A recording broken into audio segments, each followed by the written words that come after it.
Halo teman-teman semua, hari ini kita akan belajar tentang konsep dasar logika di mata kuliah Logika dan Filsafat Ilmu Politik.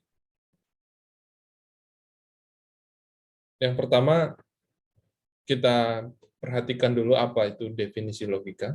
Aristoteles mengatakan bahwa logika itu adalah pengetahuan atas dasar bukti, sementara Irving Kopy menyebut bahwa logika adalah studi tentang metode dan prinsip yang digunakan untuk membedakan penalaran yang benar dari yang salah. Maka bisa kita katakan bahwa logika itu adalah tentang cara berpikir yang benar. Ada 3 tindakan berpikir manusia. Yang pertama itu atau yang paling dasar adalah memahami atau understanding. Pada tahap ini manusia hanya menyimpan informasi, menerima informasi, dan hanya untuk memahaminya saja. Yang kedua adalah judging atau menilai. Informasi itu tidak hanya diterima ataupun dipahami saja, tapi juga sudah di-judge atau dinilai apakah informasi itu atau di sini proposisi itu benar atau salah. Kemudian yang paling tinggi, informasi itu tidak hanya dipahami dan dinilai, tapi juga dinalar atau reasoning. Sehingga di sini ada proses untuk menilai sebuah informasi itu apakah sahih atau tidak sahih, atau valid atau invalid. Nah, logika akan mengajarkan, belajar logika artinya kita mempelajari cara berpikir yang bukan sekadar memahami, tapi juga menilai dan juga bernalar. Logika itu berkaitan dengan hubungan antar pernyataan. Dalam konteks logika, pernyataan ini disebut proposisi. Proposisi adalah hal yang diutarakan sebuah kalimat yang bisa diuji benar atau salahnya. Contoh proposisi itu, kampus USU memiliki banyak pohon. Nah, di sini kita bisa nilai apakah pernyataan ini atau kalimat ini apakah benar atau salah. Kampus USU memiliki banyak pohon, kita bisa cek ke kampusnya apakah memang betul ada banyak pohon di sana atau enggak. Nah, kita bisa lihat kalau ada banyak pohon, berarti dia benar. Sebaliknya, kalau tidak ada satupun pohon di sana, maka kalimat itu salah. Tapi kalimat itu bisa kita nilai kebenarannya, sehingga kita bisa sebutkan dia sebagai proposisi. Nah, sebaliknya contoh yang bukan proposisi adalah misalkan dilarang masuk. Apakah kamu lapar? Ini adalah kalimat, contoh-contoh kalimat yang kita tidak bisa uji kebenaran atau kesalahannya. Kenapa? Karena dia tidak punya konten pemikiran tertentu. Berbeda dengan tadi kalimat yang pertama, yaitu kampus USU memiliki banyak pohon. Sementara kalimat yang saya sampaikan barusan, dilarang masuk atau apakah kamu lapar, itu kita tidak bisa benar, kita tidak bisa uji kebenaran ataupun apakah itu salah. Jadi di sini sebuah proposisi itu adalah kalimat yang bisa diuji benar atau salahnya, maka kalimat-kalimat seperti kalimat seru, kalimat perintah, dan kalimat tanya yang tidak bisa diuji kebenaran atau kesalahannya tidak bisa kita sebut sebagai proposisi. Maka nantinya kita tidak bisa menggunakan kalimat-kalimat ini untuk menyusun satu buah logika. Nah, tadi kita sudah mengetahui tentang proposisi, sekarang kita lanjut tentang premis, kesimpulan, dan argumen. Nah, berlogika itu berarti membuat satu argumen. Apa sih argumen itu? Argumen itu adalah rangkaian penalaran dari premis ke kesimpulan. Sementara premis itu adalah proposisi yang akan menjadi landasan penarikan kesimpulan. Dan kesimpulan adalah hasil penjabaran implikasi dari premis-premis. Jadi, proposisi yang tadi udah kita bentuk, yaitu kalimat yang bisa diuji kebenaran atau kesalahannya, itu bisa kita gunakan dalam menyusun sebuah argumen. Ya. Proposisi itu dalam menyusun dalam sebuah sistem logika, kemudian nanti kita sebut sebagai premis. Jadi, dalam ada beberapa premis yang kita susun, kemudian nanti dari premis-premis itu kita jabarkan implikasinya dan menghasilkan sebuah kesimpulan. Dari premis-premis yang menghasilkan kesimpulan itulah yang kita sebut sebagai argumen. Dan proses dalam membuat sebuah argumen itulah yang kita sebut sebagai logika. Kita lihat contohnya. Tadi kalimatnya adalah setiap kampus memiliki pohon. Itu premis pertama. Yang kedua, USU adalah sebuah kampus. Ini premis kedua. Maka dari premis pertama dan premis kedua, kita bisa simpulkan bahwa kampus USU pasti memiliki pohon. Nah, proses menurunkan kesimpulan dari premis-premis ini kita sebut sebagai proses inferensi. Jadi, argumen itu adalah rangkaian proses menurunkan premis-premis menjadi sebuah kesimpulan. Dan proses berlogika artinya kita menghasilkan satu argumen. Kita harus membedakan ada dua aspek dalam logika, yaitu logika formal dan logika material. Nah, dalam logika formal, yang diselidiki adalah apakah sebuah argumen itu sahih atau tidak sahih, atau valid atau invalid. Nah, di sini argumen itu disebut valid atau sahih jika struktur dan alur inferensinya benar, tanpa memperhatikan kontennya. Sementara itu, dalam logika material, yang diselidiki adalah apakah sebuah argumen itu benar. Argumen itu benar jika premis-premisnya dan kesimpulannya sesuai dengan dunia empirik atau kenyataan. Contohnya begini, dalam logika formal, premis 1, 2, 1 dan 2-nya seperti ini. Semua yang berkaki 4 adalah kucing, sementara meja berkaki 4. Nah, kita bisa tarik kesimpulan dari dua premis itu adalah meja adalah kucing. Apakah ini sebuah logika? Dalam logika formal, ini adalah sebuah logika, ini adalah valid. Kenapa? Karena memang dia sudah diturunkan sesuai dengan struktur dan alur inferensinya. Sementara itu, contoh logika material kita bisa lihat dari kalimat berikut. Premis satunya, negara demokrasi memilih presiden melalui pemilu. Premis keduanya, Indonesia adalah negara demokrasi.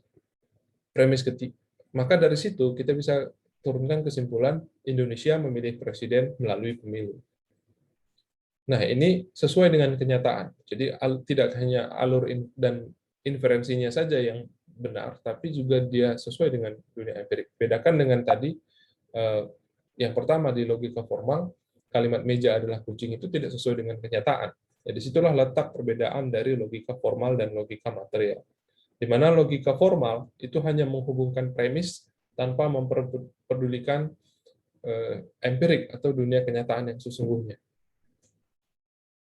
Nah, argumen yang berisi dua premis dan satu kesimpulan ini disebut juga sebagai silogisme. Biasanya premis pertama disebut premis mayor, yang kedua disebut premis minor.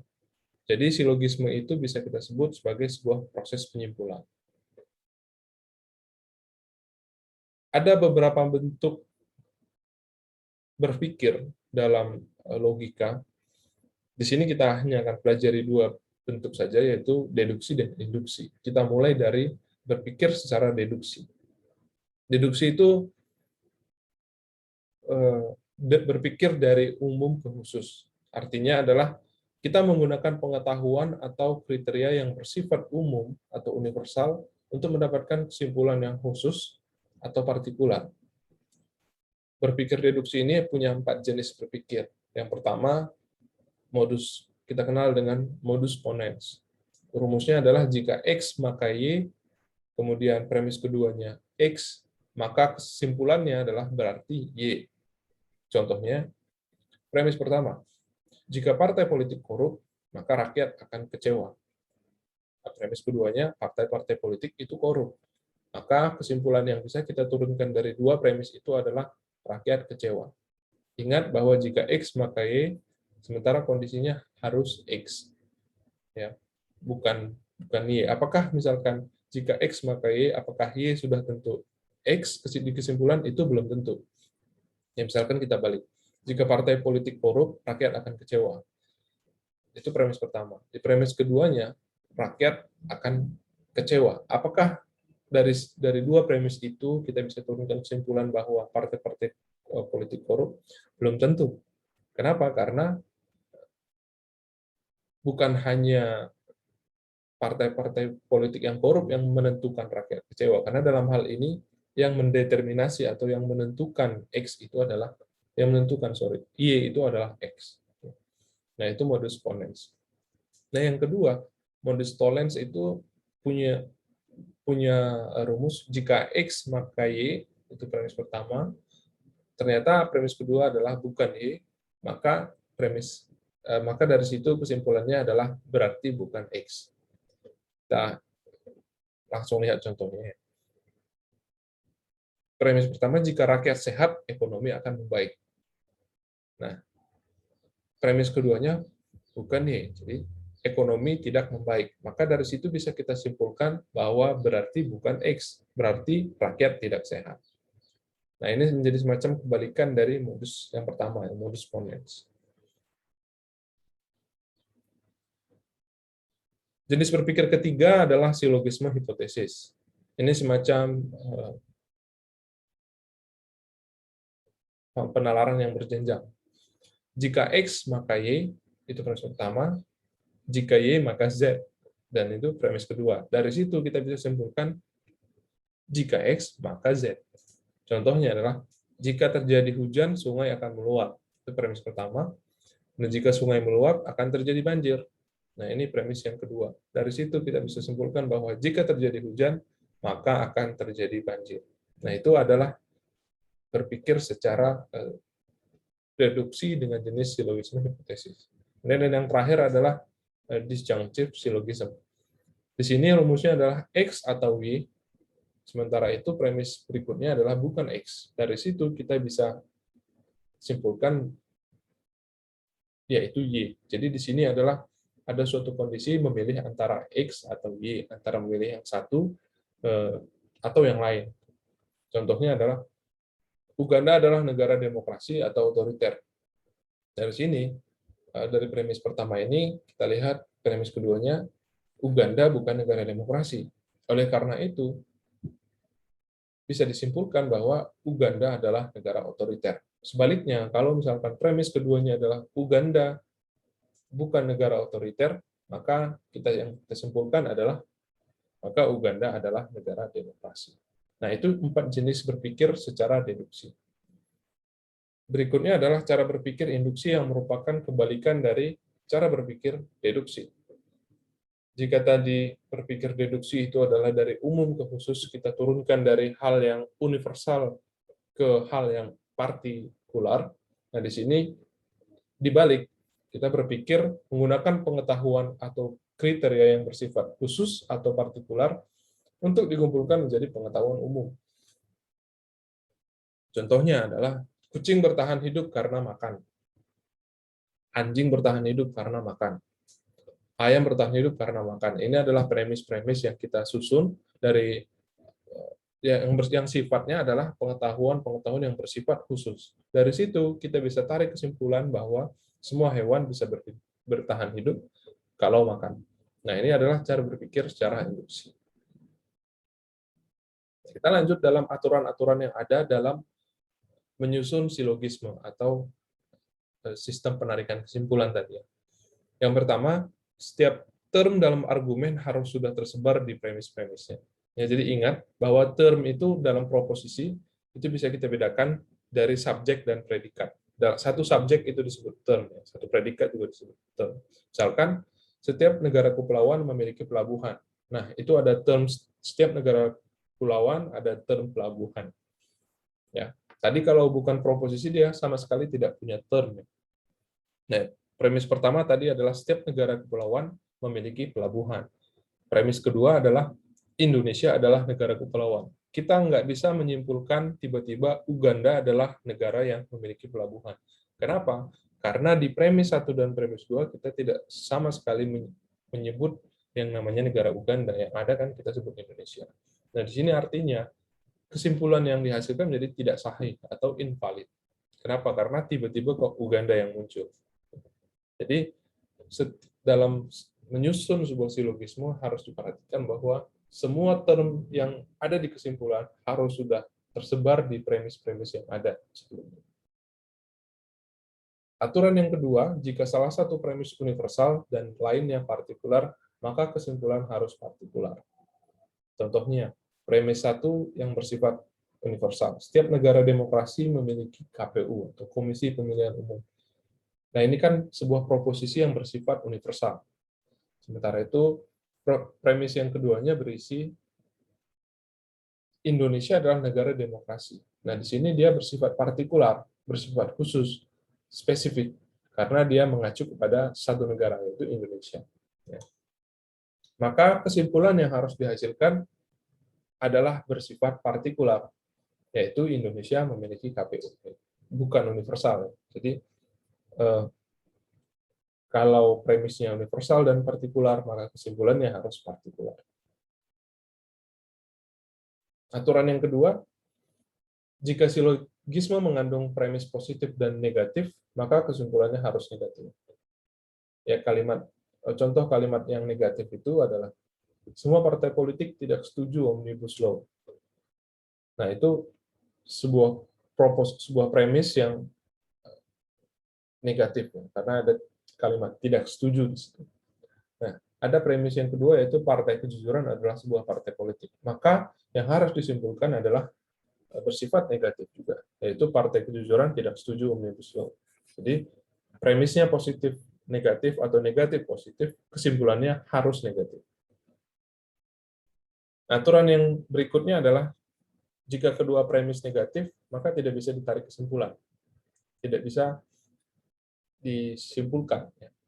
Misalkan, premis pertama, tidak ada institusi demokrasi yang setuju revisi rancangan undang-undang Komisi Pemberantasan Korupsi.